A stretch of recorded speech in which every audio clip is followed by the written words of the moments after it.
이번에 저희가 공급 물량을 준비하면서 정말 여러 가지를 정말 연결해서 뭔가 준비를 해봤는데요.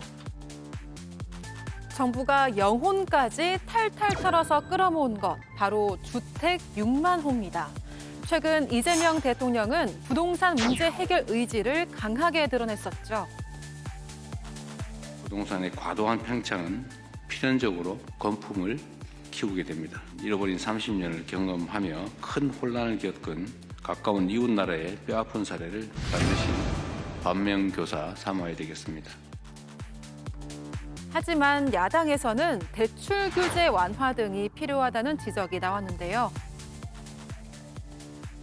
핵심적인 사항이 빠진 이번 부동산 공급 정책은 또다시 실패할 가능성이 많아 보입니다. 정부의 영끌 대책, 부동산 시장의 불안한 마음을 다독일 수 있을까요? 그러니까 작은 땅까지 다 모아서 수도권에 제법 괜찮은 입지의 땅들을 모았습니다. 6만 호 공급 대책. 우선 여당 원내 지도부의 평가 들어볼게요. 저는 더 합리적인 방안이라고 생각을 합니다. 그동안 부동산이 실패했던 정책들이 실패했던 이유가 한정된 그러니까 한정된 부동산을 가지고 규제 정책만 밀고 나가려고 하다 보니 공급 대책이 부족하다라고 하는 비판을 계속 듣지 않았습니까? 예. 그리고 문재인 정부에서는 그 부동산 공급 대책이 굉장히 두루뭉실하다고 하는 평가를 받았습니다. 그러다 보니 실제 거래에는 영향을 미치지 못했고 공급 또한 실패하지 않았습니까? 그렇기 때문에 이재명 정부에서 하는 것은 굉장히 구체적으로 공급 대책과 규제 정책을 함께 적용함으로써 살 수 있는 환경 자체를 만들어 주자라고 하는 데 의미가 있기 때문에 저는 공급과 규제 정책을 함께 나간다고 하는 측면에서 필요한 정책이다라고 봤습니다. 예. 근데 국민의힘에서는 비판이 또 많이 나오더라고요. 일단 이제 공급 대책을 마련했으니까 평가를 해야 되겠는데 예. 그 숫자를 봐야 돼요. 지금 6만이고 착공이 28년이잖아요. 뭐 착공이야 바로 할 수 없으니까 그렇다 치더라도 이 숫자가 적다는 거예요. 서울만 해도요. 지난 15년 동안 서울에 공급된 아파트 숫자만 연간으로 해석했을 때 3만 3천 채입니다.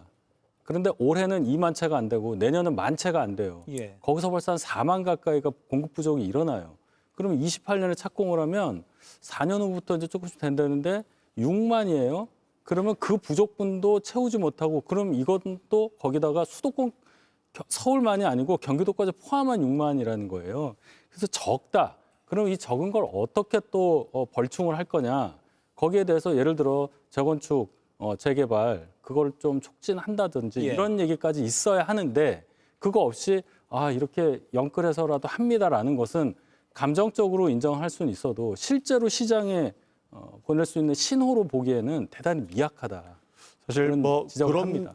비판들은 충분히 수용 가능하다고 봅니다. 왜냐하면 28년이라고 하는 것들이 너무 늦어지는 거 아니냐라고 하는 걱정이 있는데 실무적으로 보면 사실 용산이라든지 태릉 CC라든지 용도 변경도 해야 되고 국가 문화재를 지키기 위한 이런 연구도 해야 되거든요. 그렇죠. 그러다 보니 이런 내용들을 구체적으로 얘기하면서 거기에 속도를 좀 올리는 측면들이 필요할 수밖에 없다라는 겁니다. 그래서 빠르게 용도 변경도 하고 예. 공급 대책을 세우고 그다음에 이후에 재개발 재건축에 대한 폭넓은 전환도 필요하다고 보기 때문에 함께 수용을 해야 된다고 봅니다. 예. 이것도 굉장히 많이 저는 진보한 거라고 봅니다. 왜냐하면 기본적으로 공급을 하는 부분들은 민주당에서 굉장히 소극적이었고 국민의힘에서는 강력하게 밀어붙이던 정책이었거든요. 그러나 민주당 정부도 이제는 실용주의다라고 해서 국민의힘에서 주장하는 공급도 전향적으로 검토했기 때문에 저는 충분히 영향을 줄 수 있다고 판단합니다. 예. 숫자가 너무 작다는 건 이 집값 상승세를 멈추는데 하는데도 효과가 적을 것이다 이렇게 보시는 거죠. 그렇죠. 시장에서 바라는 거는 예. 정부도 마찬가지고 집값이 너무 오르는 거를 막아주고 예. 거래가 쉬워지게 하는 건데 지금 거래 막아놓고 일부 물량만 현금 가지고 있는 사람을 사게 되니까 호가가 올라가니까 내려가기 어려울 거예요. 그럼 공급이라도 늘려서 이 압력을 내리게 해야 하는데 그 대책으로 나온 숫자치고는 너무 작다는 말씀을 드리는 겁니다. 아까 지도 한번 다시 보여주시겠습니까?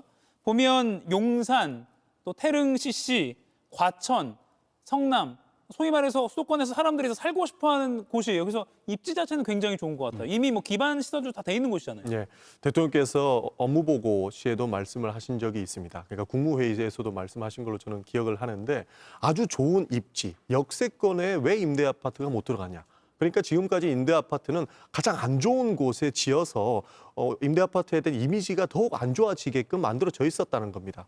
그러나 이재명 정부에서는 입지 좋은 곳에 누구나 살고 싶은 곳에 좋은 임대 아파트를 지어주자라고 하는 정책으로 가기 때문에 저렇게 입지가 좋은 곳에 이렇게 공급 대책을 발표했다라고 이해해 주시면 좋을 것 같습니다. 예. 근데 문재인 정부에서도 했던 곳이잖아요. 용산이나 태릉CC, 그렇죠? 결국 그 주민들을 어떻게 설득하느냐, 이게 이번에도 관건이 될 텐데요. 똑같은 얘기예요. 예. 그래서 지금 이제 하겠다는 의지는 충분히 알겠는데 예. 정말 될까? 태릉CC 같은 경우 마찬가지예요. 그 서울에 그 골프장이 있는 게 말이 되냐라고 주장은 하지만 주민들은 또 거기에 아파트가 들어오는 걸 원하지 않는 측면이 많단 말이에요. 문재인 정부에서도 노력을 했을 거 아닙니까? 그러니까 발표는 하고 진짜 실제로 이게 착공이 6만 차가 될까 하는 의구심도 국민들이 당연히 가질 수밖에 없고, 그래서 다른 대책도 같이 나와야 한다. 예. 근데 이게 문재인 정부 때처럼 또 세금으로 가는 거 아니냐는 그런 걱정이 많아서 오늘 어느 여론조사 보면 서울만 저희 당 지지율이 10%가 올라요. 다른 데는 다 떨어지는데 그 이유는 바로 부동산 정책에 대해서 여당의 불만을 갖고 있는 분들이 저희 당 지지로 돌아섰다, 이런 분석도 가능하거든요. 충분히 신경을 써야 할 것으로 봅니다. 예, 주민 설득 잘 될까요? 뭐 충분히 해 나가야 되지 않겠습니까? 기본적으로 뭐 주거 시설이 더 들어온다라고 하는 것은 뭐 생활권이랑 굉장히 밀접한 영향이 있기 때문에 주민 설득이 반드시 필요한 상황이라고 봅니다. 그러나 할 수 있는 요건들이 더 많은 시점이라고 생각을 합니다. 예를 들어서 공공기관이 굳이 서울에 있어도 되지 않은 공공기관들도 많거든요. 그런 것도 지방 이전을 추진하면서 또 부지가 나오는 것이거든요. 새롭게 국토부 차관이 아마 다음 달 정도에 또 추가 공급 대책을 발표한다고 했으니 이런 예. 것을 총망라해서 본다면 충분히 주민들과 조정이 가능한 수준에서 대책이 나올 것이라고 기대할 수 있다. 저는 그렇게 평가하고 있습니다. 어제 것만 잘라서 볼 게 아니라 계속해서 연속선상에 있는 거니까 그렇게 평가해달라. 그렇습니다. 근데 서울시가요. 서울시가 제시한 최소한의 전제 조건이 배제된 대책이다라고 하면서 바로 이렇게 반박문을 냈거든요. 이거는 전용규 의원께 여쭤봐야 될 것 같아요. 뭐 서울시에서는 불편할 수 있습니다. 왜냐하면 또 정부 차원에서 하는 부동산 대책을 서울시가 또 그대로 따라오지는 않을 것이라고 예상했기 때문인데요. 그렇다 하더라도 공급은 필요하다라고 하는 의견들이 많기 때문에 저렇게 정치적으로만 반대할 것이 아니고 필요성에 대해서 그리고 추가적인 대책이 있는지를 함께 검토해 주셔야 된다. 예. 오세훈 서울시장께도 강력하게 요청을 드리는 바입니다. 예, 뭐 재밌는이란 표현이 어떨지 모르겠지만 재밌는 상황이 펼쳐진 게 오세훈 서울시장이 어제 장동혁 대표 물러나라고 했는데 이 부동산 대책 관련해서는 다음 주에 국민의힘 지도부를 만나기로 했다고 하더라고요. 그럼 장 대표를 만날 수도 있는 겁니까? 뭐 만나야죠. 일은 해야 되니까. 예. 정치적인 주장은 정치적인 주장이고 또 일을 해야 되는 거 해야 되니까 꼭 다른 것도 아니고 주택 문제잖아요. 어쨌든 저희 당이 참 여러 가지 혼란스러운 상황이어서 이런 질문도 나오는 걸로 생각을 하는데 두 분이 만나서 일단 이 문제는 잘 해결하시리라 예. 기대를 해봐야죠. 물러나라고 한 시장과 그걸 들은 대표 간의 만남 어떻게 될지 다음 주에 이것도 한번 지켜봐야 되겠습니다. 두 분과의 토론은 여기서 마무리하겠습니다. 두 분 추운데 고맙습니다.